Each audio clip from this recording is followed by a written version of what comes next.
Deputy secretary general حجت الاسلام والمسلمین علامہ محمد امین شہیدی صاحب، آپ سب ان کا استقبال کریں گے۔ لبیک یا حسین،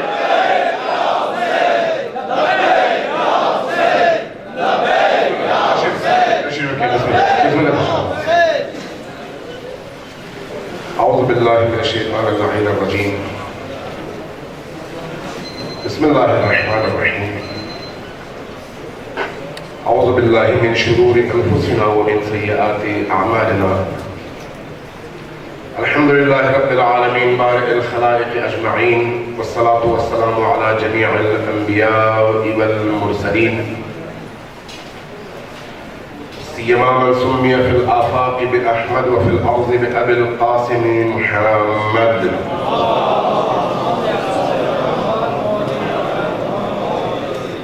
والصلاة والسلام على أهل بيته الطيبين الطاهرين المعصومين، واللعنة الدائمة الأبدية على أعدائهم أجمعين.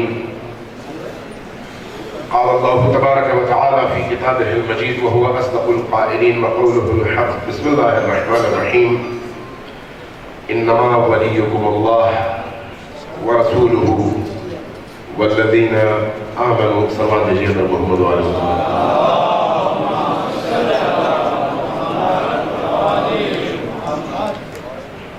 آج کے اس آخری کانفرنس اور سیمینار کا موضوع جیسا کہ آپ کے سامنے بینر پہ لکھا ہوا ہے، اسلامی بیداری کی تحریک میں ولایت کا رول اور کردار۔ اسلامی بیداری سے ہماری مراد کیا ہے، ولایت سے ہماری مراد کیا ہے، غور و فکر کی ضرورت ہے۔ ظہرین سے پہلے جو موضوع چل رہا تھا وہ ظاہر انٹرنل موضوع تھا، اور مجھے بھی کہا گیا تھا تنظیمی حوالے سے، تنظیمی اسباق کے حوالے سے گفتگو کی جائے، لیکن ٹائم کم تھا، اپنی بات پوری ہو سکتی۔ اب یہ موضوع اور ہے، لہٰذا اس موضوع پر جب گفتگو کریں گے تو اس موضوع کی طرف جا نہیں سکتے، جبکہ میں ضروری سمجھتا ہوں کہ ہمیں اپنے تنظیمی اس طرح کے اجتماعات میں ہر اس موضوع پر ضرور گفتگو کرنی چاہیے جو ہمارے لیے مبتلا بہ ہو، اور اس کی وجہ سے رہنمائی ملے، رستے کھلیں، اور جو رکاوٹیں ہیں ان رکاوٹوں کو دور کرنے میں ہم ایک دوسرے سے تعاون کر سکیں۔ صلوات بھیجیے پر محمد والے محمد۔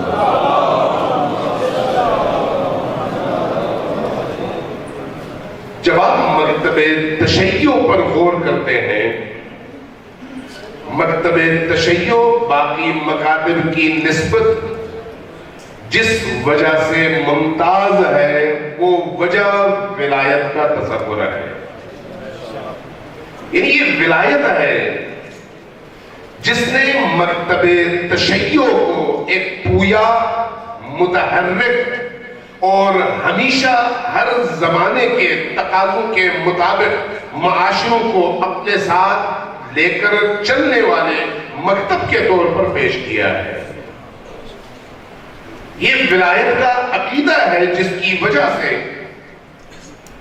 تاریخ کے گزشتہ ادوار پر جب ہم غور کرتے ہیں تو تمام تر مشکلات، تمام تر سازشوں، تمام تر ظلم و ستم اور ریاستی جبر کے باوجود اس مکتب نے اسی آئیڈیالوجی کی وجہ سے تمام مسائل کا مقابلہ بھی کیا ہے، نشو و نما بھی پایا ہے، آگے بھی بڑھا ہے، قوت میں اضافہ بھی ہوا ہے، یہاں تک کہ آج کے دور میں آپ اس کے عملی آثار تمام انسانی معاشروں میں جب غور کرتے ہیں تو اپنے سامنے اس کا مشاہدہ بھی کرتے ہیں۔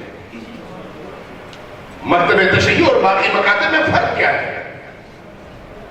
باقی مکاتب بھی ہیں، لیکن جب آپ ایک انسانی معاشرے کے اندر انسانوں کو نجات دلانے والی تحریکوں کے حوالے سے غور کرتے ہیں ایسا مکتب تلاش کرنا چاہتے ہیں جو انسانی معاشرے کو ظلم سے، جبر سے، استبداد سے، کرپشن سے نجات بھی دلائے اور خود ایک اخلاقی اصول اور ضابطے کا پابند بھی ہو، جہاں پر کوئی بھی ان احکام سے مستثنا نہ ہو۔ تو آپ تمام اسلامی فرقوں میں جب غور کرتے ہیں تو آپ محسوس کرتے ہیں کہ یہ وہ مکتب ہے جس میں علی نظر آتا ہے، تو پھر یہ خوبیاں جمع ہو جاتی ہیں، اور اگر علی کو منہا کر دیا جائے تو پھر تمام چیزوں کے باوجود وہ روح مر جاتی ہے اور وہ مقصد فوت ہو جاتا ہے۔ ولایت دو پہلو ہیں، آپ بہت اچھی طرح جانتے ہیں، میں اس علمی بحث میں نہیں پڑھنا چاہتا ہوں، اس کو تطبیق کرنا چاہتا ہوں موجودہ حالات کے حوالے سے۔ آپ کی تکوینی ولایت اور تشریعی ولایت۔ تکوینی یعنی ہم جب مولا امیر کے حوالے سے بات کرتے ہیں کہ امیر المؤمنین ولی امر ہے، تو اس ولی امر کو ہم دو طرح کے اختیارات کے قائل ہوتے ہیں۔ ایک یہ کہ وہ اگر زمین اور زمان میں تصرف کرنا چاہیں تو وہ تصرف کر سکتے ہیں، یہ تکوینی ولایت ہے۔ وہ سورج کو دو حصوں میں، چاند کو دو حصوں میں، ٹکڑوں میں تقسیم کر سکتے ہیں، یہ ان کی تکوینی ولایت کا نتیجہ ہے۔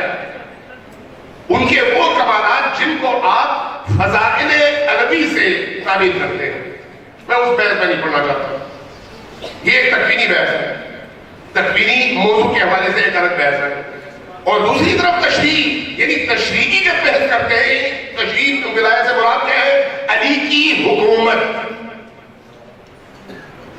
مکتب تشیع خصوصاً برصغیر کے اندر جس وجہ سے ماضی میں اضمحلال کا شکار رہی، وہ وجہ یہی تھی کہ مکتب تشیع نے علی کی تکوینی ولایت کو تو پوری طرح سے پروموٹ کرنے کی کوشش کی، لیکن وہ جو تشریعی ولایت ہے اس کی طرف کم گئے۔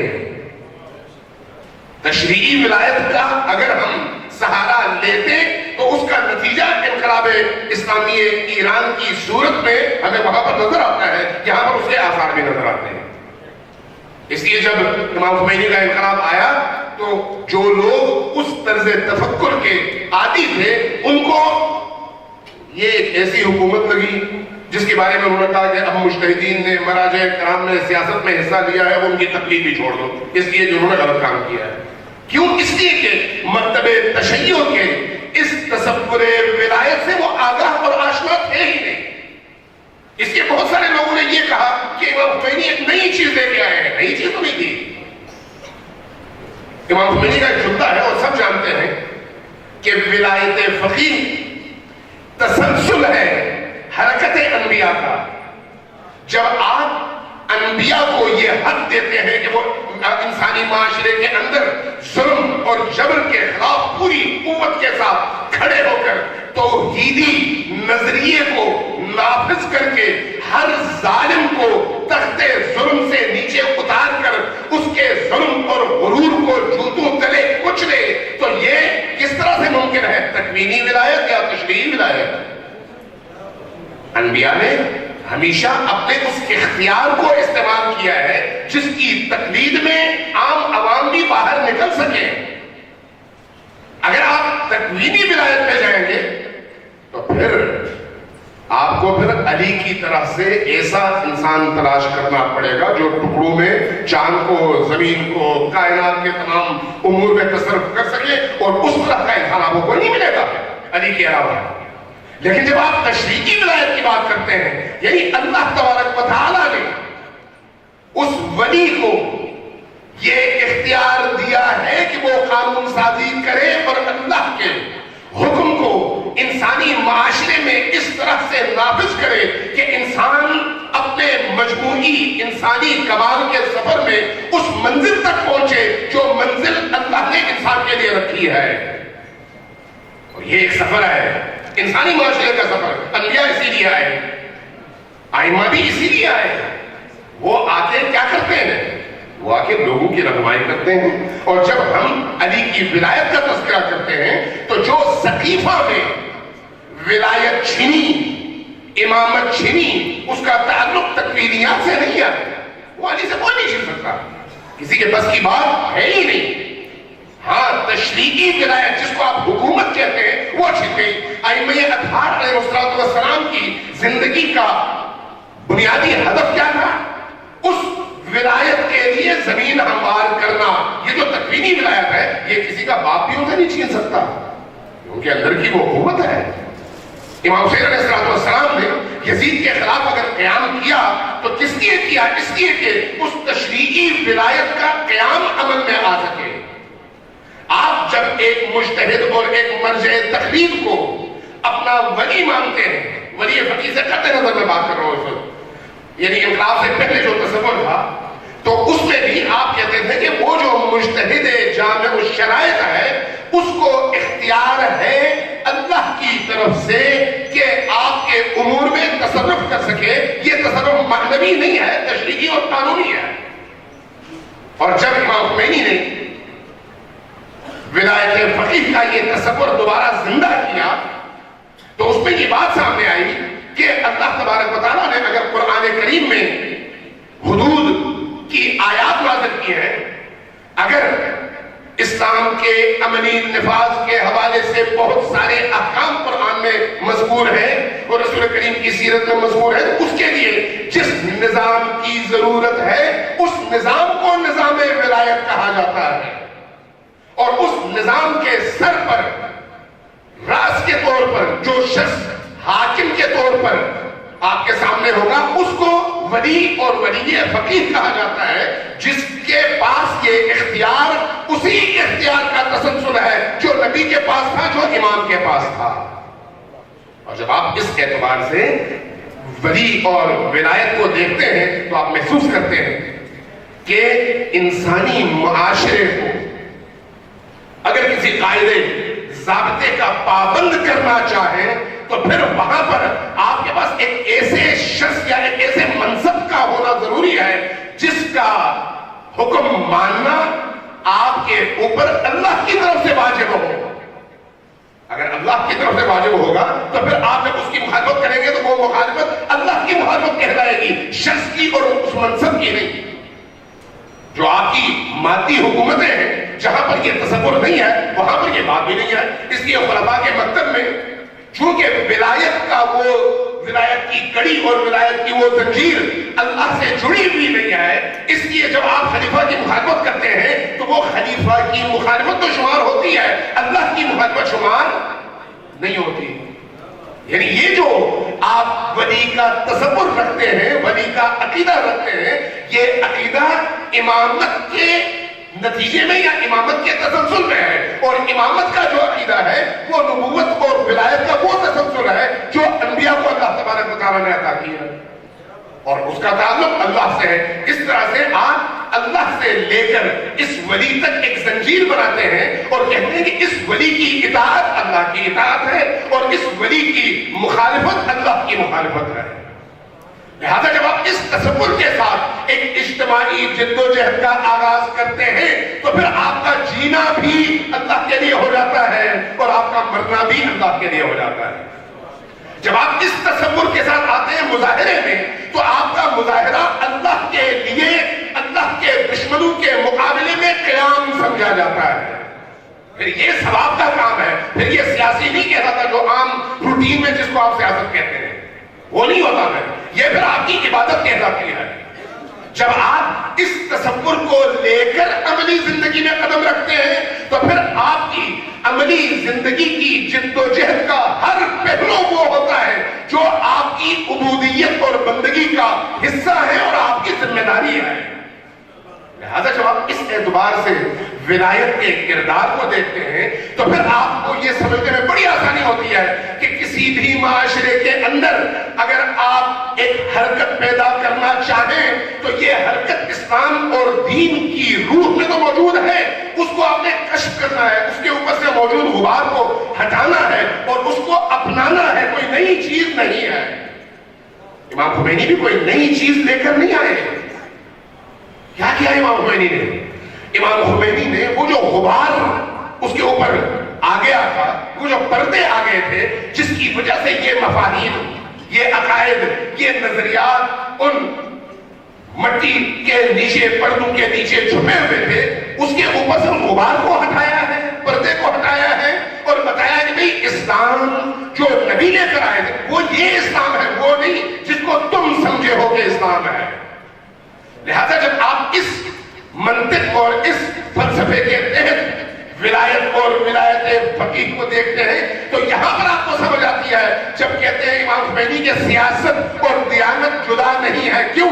وہی مظاہرہ عبادت ہے جو آپ اللہ کے اس عقیدے کے تسلسل کے طور پر اللہ کے دشمنوں کے مقابلے میں کرتے ہیں، یہ پھر سیاست نہیں ہے، دنیا چاہے کچھ بھی کہے اس کو، یہ پھر وہی عبادت ہے۔ جب آپ اس اعتبار سے دیکھتے ہیں تو دین وہی سیاست ہے، سیاست وہی دین ہے، اور اس کا محور کیا ہے؟ محور ولی کی ذات، ولی کا منصب، ولی کا وہ مقام۔ اور جب آپ انسانی معاشرے کو اپنے ساتھ لے کر چلتے ہیں تو پھر وہاں پر جیسے احادیث میں بھی آیا ہے کہ 3 بندے اگر سفر پہ جا رہے ہوں تو ضروری ہے کہ ان 3 میں سے ایک رہنما بنے، 2 اس کے پیرو۔ جب آپ ایک اجتماع کو لے کر چلنا چاہتے ہیں اور آپ کی منزل بھی وہ ہے جس کا تعین انبیاء نے کیا ہے، قرآن نے کیا ہے، ائمہ نے کیا ہے، تو پھر آپ کی ذمہ داری بنتی ہے کہ وہاں پر ایک ایسے رہنما اور ایک ایسے راہبر کے پیچھے چلیں جو آپ کو اللہ تک پہنچائے۔ اگر آپ نے ایسے رہنما اور راہبر کا انتخاب کرنا ہے تو پھر آپ کو وہ تمام شرائط دیکھنی پڑتی ہیں جن پر پورا اترنے کے بعد ہی کسی شخصیت کے حوالے سے آپ یہ فیصلہ کر سکتے ہیں کہ یہ شخصیت مجھے ترکستان ضلالت کی طرف نہیں بلکہ ہدایت کے سرچشمے کی طرف لے کر جانے والی ہستی ہے۔ امام خمینی نے یہ کام کر کے دکھایا، اور آج جب ہم